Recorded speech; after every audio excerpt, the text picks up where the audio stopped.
And welcome to the Filmstein podcast, a podcast where we are challenged with trying to articulate the love for art and storytelling. Today I am joined by my hypnotic friend, Lucy. Hello, everyone. I'm glad everybody could join us today. Thank you very much for being here, because today we will be talking about Kiyoshi Kurosawa's 1997 film, Cure. If you want to support us, go subscribe to our Patreon. I'm very curious where this conversation takes us today, because this is a pretty strange movie. This film lives somewhere between Dream Scenario, Donnie Darko, and Parasite. It's very esoteric in its messaging. Its representation is important to the context of the film and its messaging. I think this is a film about angst and general human suffering, and more or less how we deal with that in the greater collective that we all participate in. We see this flame pop up quite often in the film, especially at the initial moments of the hypnotisms. And we have this strange character, Mamiya, who often is controlling the flame. I think Mamiya is this general representation of angst, and the flame is this glimmer of self we find, this glimmer of autonomy that we find in a greater collective. And I'm going to try my best to articulate this esoteric film. It's important that our perspective is from a cop's perspective, someone who literally has the job, the pursuit of order, to have some kind of control over a collective. And of course, masterfully, he investigates violent acts.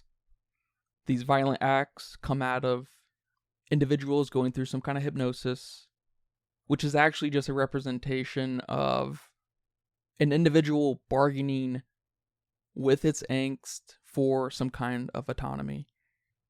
And that's what those violent acts are, the representation of that displayed autonomy. And the reason they're violent acts is identify the perception of how the collective views that autonomy.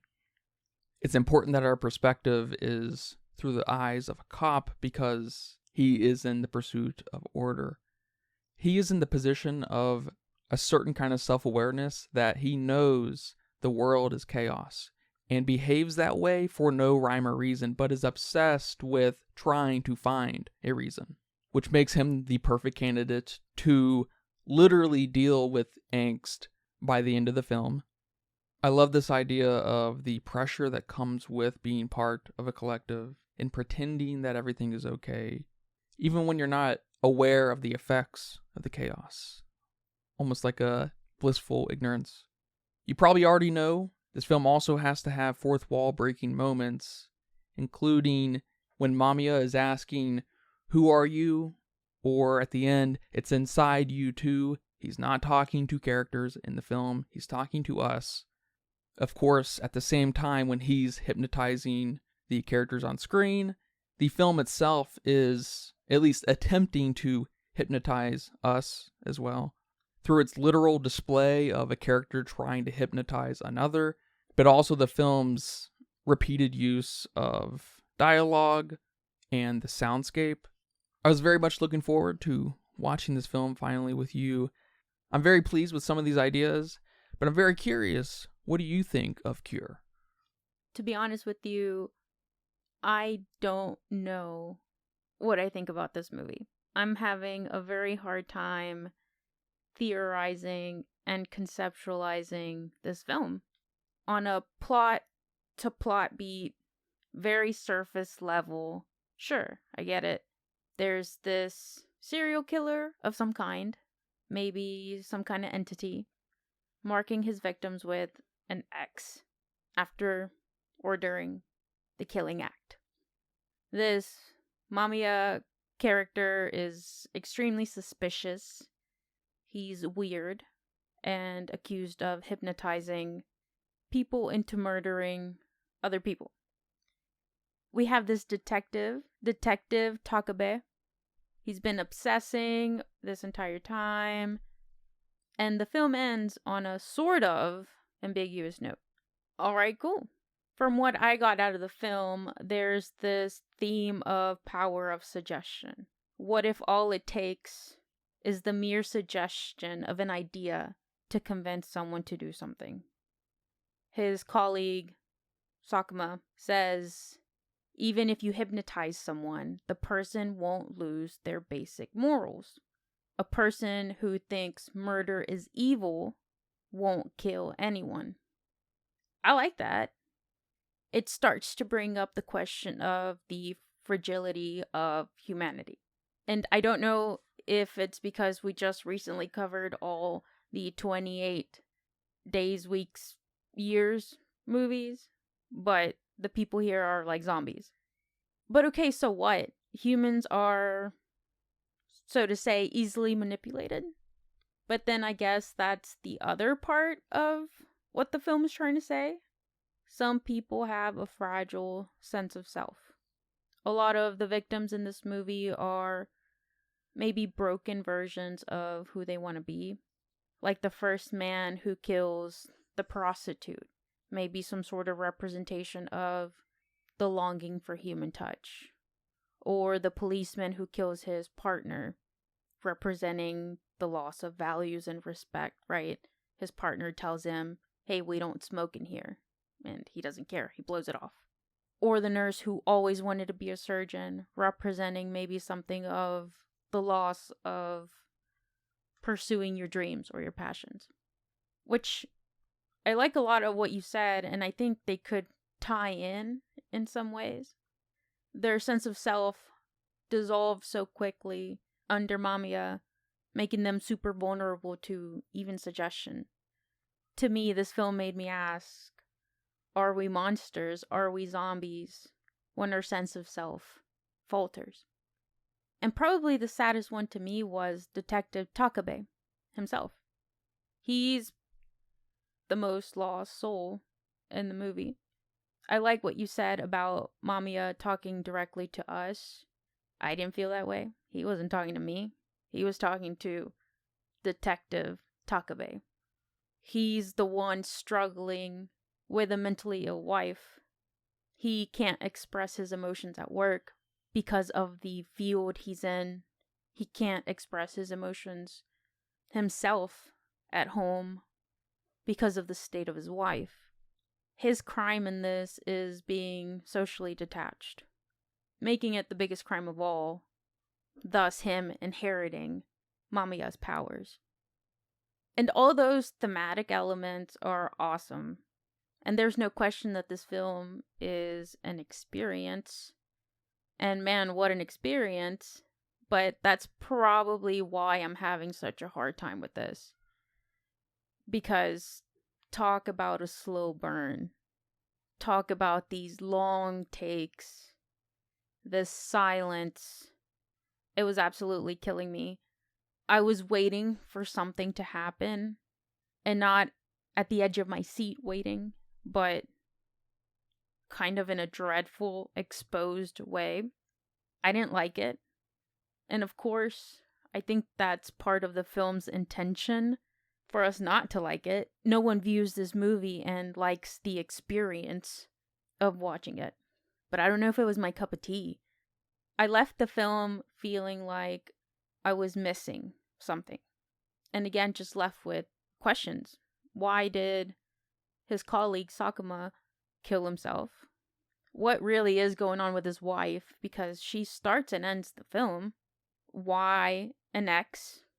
Is this more metaphorical than I think it is? What's the significance of the title? Cure. What's being cured? Who's being cured? And I don't know if my Shinigami eyes were ready for this film. Yeah, I don't know if anyone's Shinigami eyes are ready for this film. You bring up a lot of very interesting points and some opposing points, it sounds like. Inheriting Mamiya's powers, that's an interesting perspective, because I took it as him defeating his angst, gaining some kind of control over the little autonomy that's even possible in the world.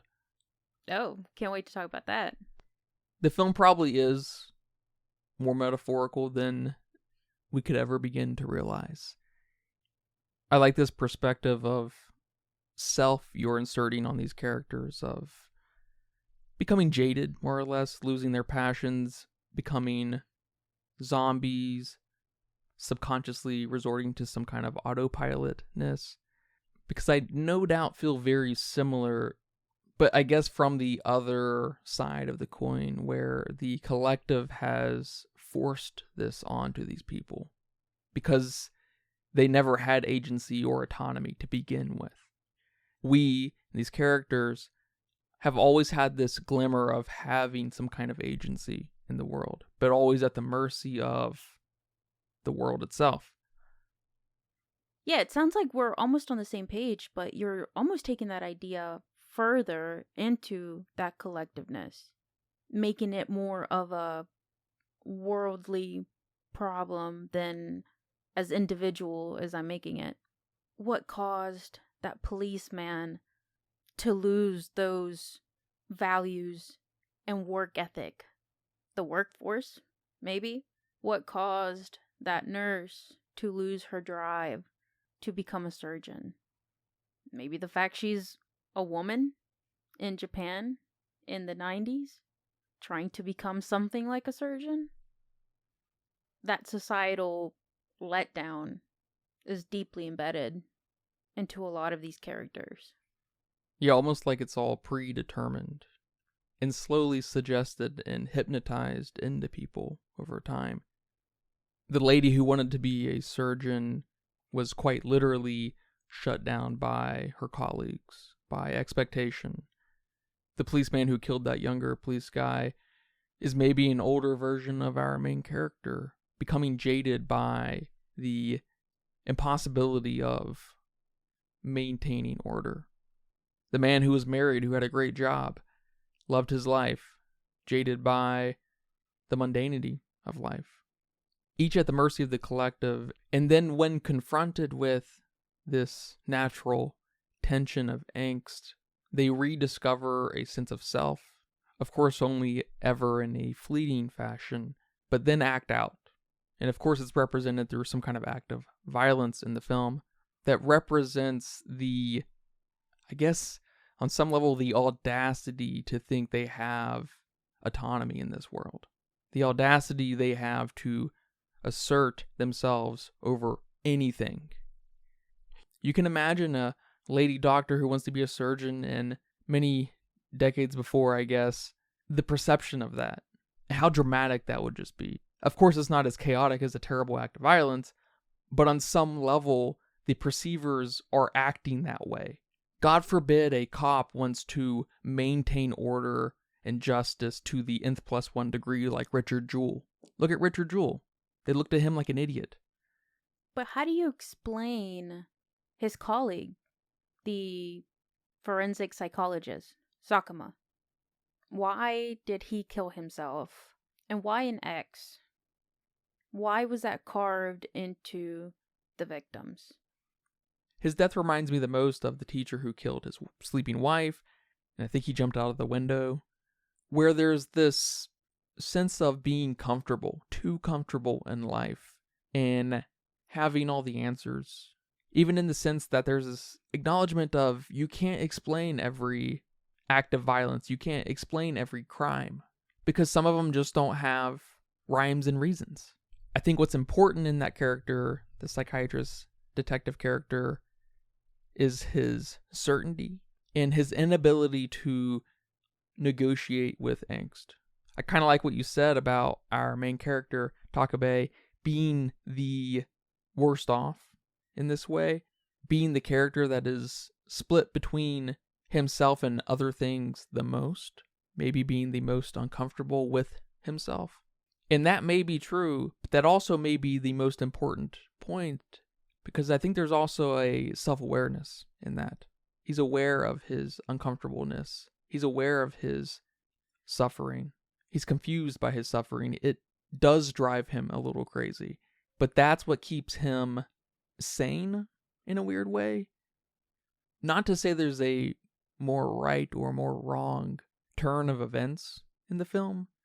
This kind of leads me to why I think it's important that he's a cop, because he is the societal collective representation of the flame of some kind of autonomy.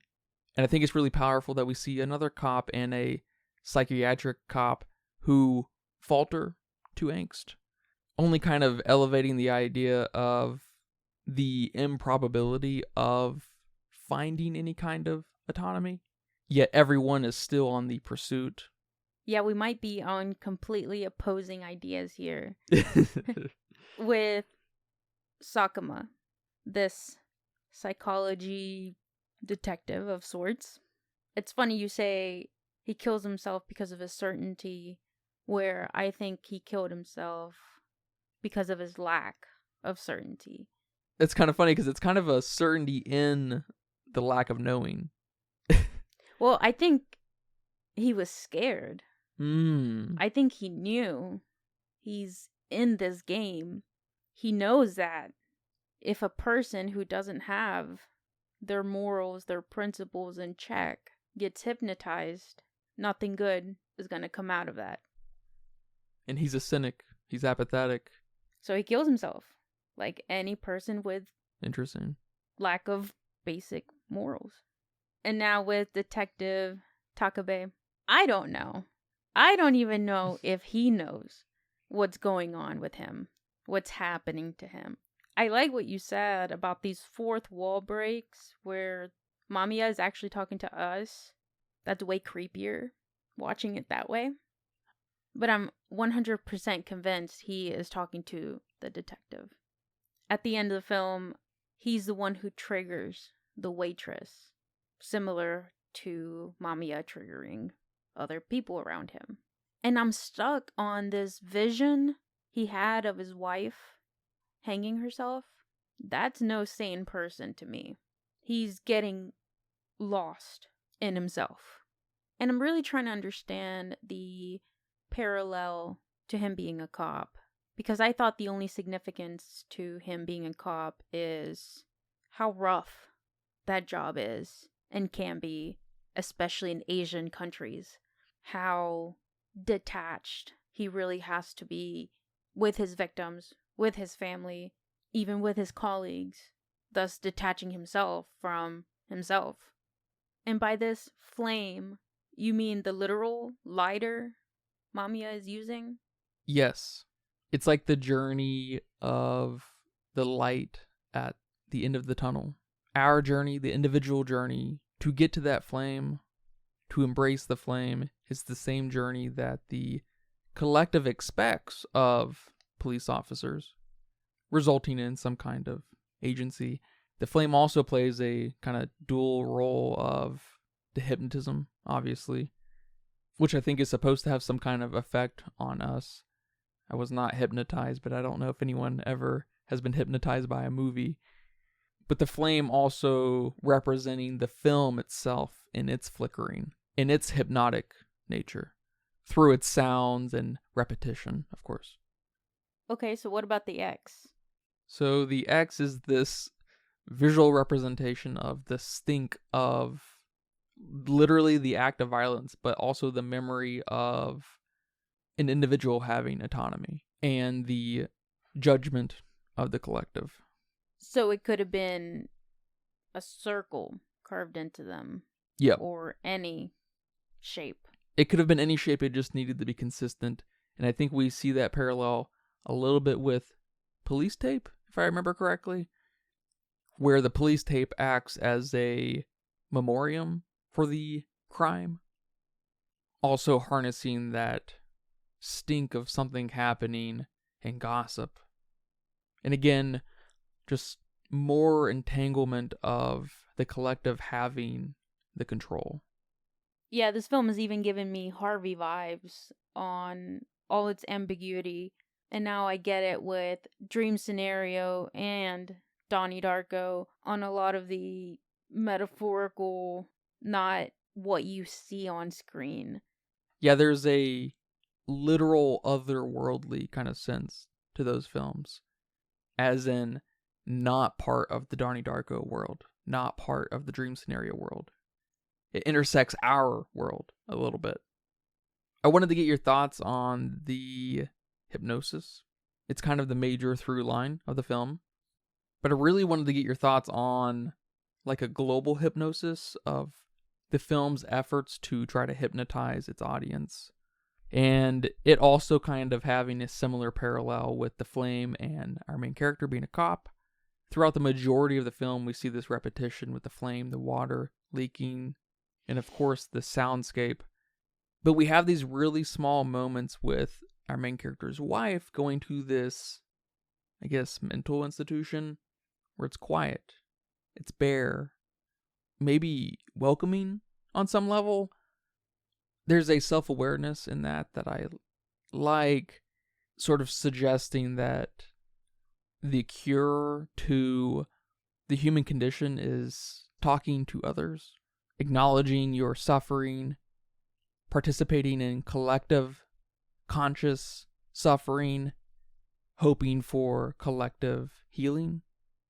And those moments seem to kind of bookend the constant psychic static hum of the rest of the film, which I think is supposed to represent our internal psychic static of always preoccupying your mind, not wanting to be alone even when you are alone, and even going as far as suggesting to me that dealing with yourself, dealing with your angst, has the perception of being crazy enough to go to a mental institution, like our main character's wife. And so when we see the main character's wife at the mental institution reflecting on, what's been going on in her life, it's like the film suggesting the necessity of that quiet time for each and every one of us. That time to be alone, that time to reflect with just yourself and not preoccupy your mind with yesterday and tomorrow. So I was just kind of wondering what your thoughts were on the general hypnotism of the film, whether it's the film hypnotizing us, Mamiya hypnotizing his victims, being hypnotized by general prejudices and stereotypes the collective puts onto us. Yeah, that's a really hard question for me to answer here, mainly because I don't have a conceptualized version of the metaphor. The film doesn't hypnotize me, neither literally or figuratively, or cinematographically. Visually, this film is very muted, almost clinical. I'm not exactly drawn in, but I'm around enough to be waiting for something to happen. So maybe the feeling is there. I do really like what you said about the dialogue drawing us in. These yous are really towards the audience. You, not necessarily the character he's talking to. But I didn't take it that way watching the film. I'm just not putting the audience side of things into this movie. As far as Mamiya's victims, that's the one I get the most. Maybe that's the obvious one to get. They're zombies. They've been hypnotized. They're vulnerable. We, as a species, as individuals, are vulnerable. They're waiting for something to happen. They're waiting for something to happen. Also like this idea that they don't really remember why they killed their victims. It's like two ideas of victims here. They remember that they killed someone, but they don't remember why. And then we start introducing this idea of putting ourselves into some sort of hypnosis. You can even take it as going on about life without really knowing why we do the things we do. Okay, cool. I don't know if I quite agree with you on the wife going into this mental institution and seeing that as a place of comfort or solace. To me, it was just eerie. Even the sections she was in, although they did feel brighter, felt as eerie. Especially in the end where she got too. She got killed in this place of solace. What does that have to say on your larger metaphor?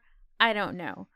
But that's a nice thought of the cure being talking to others, a collective healing, as you say. I just don't see it.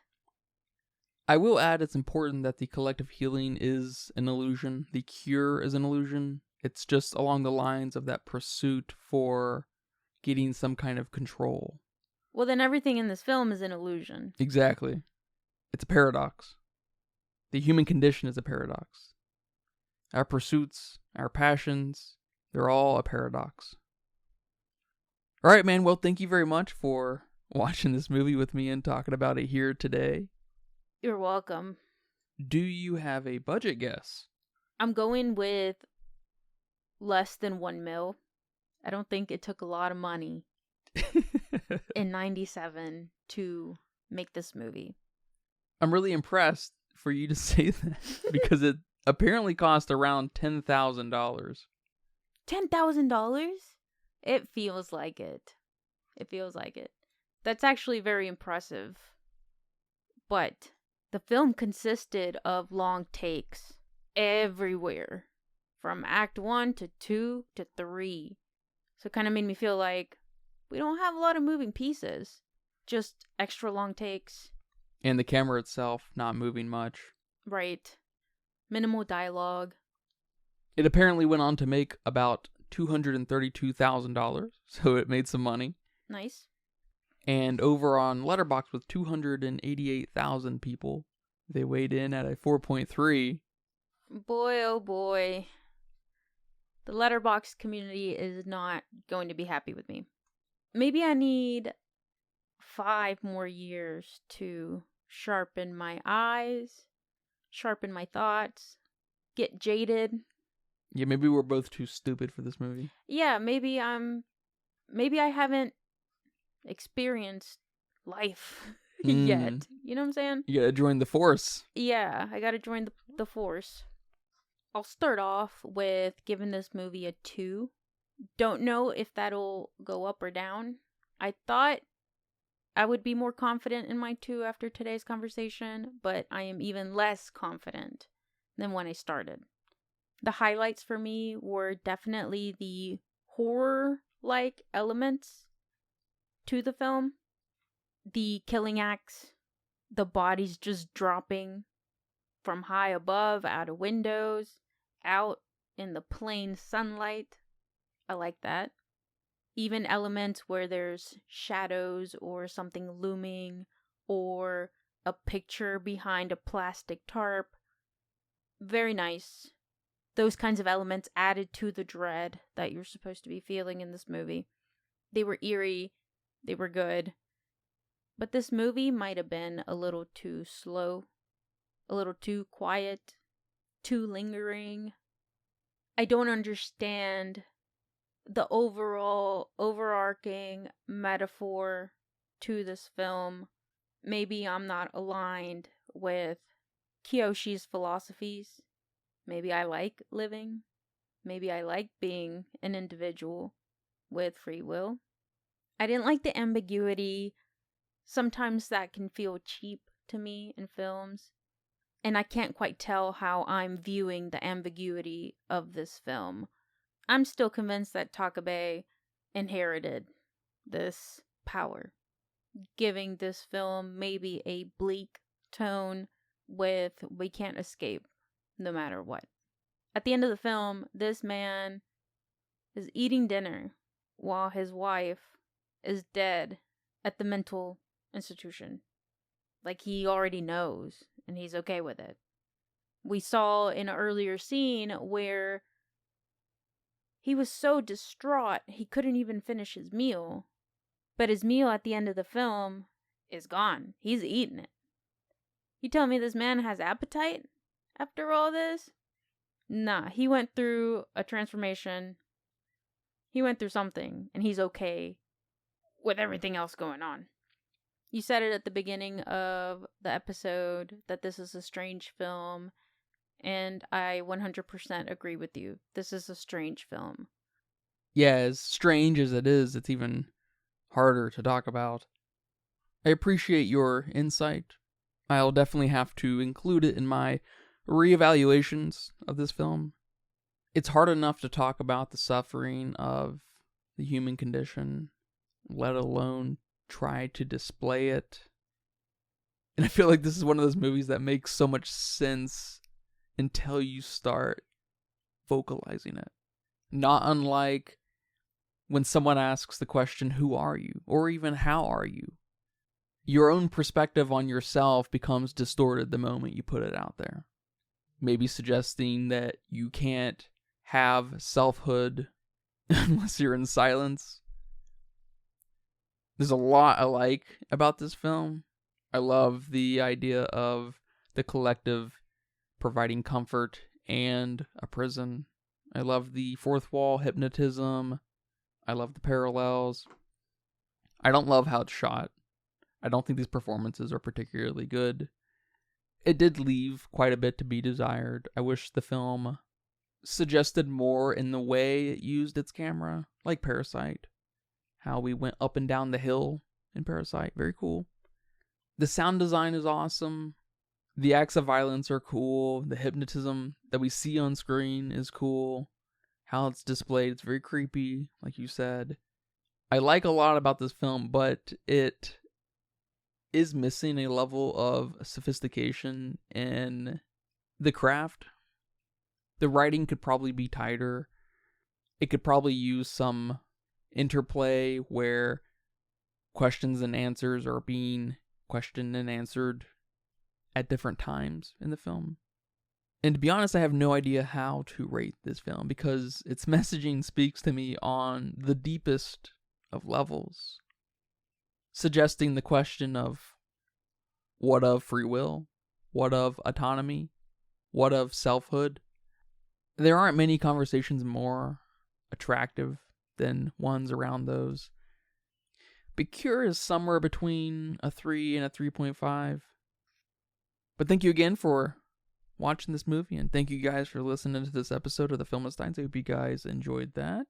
Remember, we post every Wednesday and Friday on YouTube, Spotify, Apple Podcasts, Patreon with brand new episodes. Our next episode will be on Nacho Libre, so please look forward to that. Remember to leave nice comments, thoughts, and ideas on our Patreon as well. Come right in, come subscribe, come request a film. We appreciate all the support. Thank you guys very much. But until next time, take care. Bye-bye.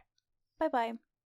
And that's a wrap for today's episode of the Filmistines. Thanks for tuning in and joining us on our cinematic journey. We hope you enjoyed the discussion and gained some new insights and perspectives on the world of movies. Don't forget to subscribe to our podcast on your favorite platform, especially Patreon, patreon.com/Filmistines. And follow us on social media for more film-related content. We love hearing from our listeners, so if you have any feedback, suggestions, movie recommendations, or book recommendations, please feel free to reach out to us. Until next time, keep watching and keep loving the magic of movies. This is the Filmistines, signing off.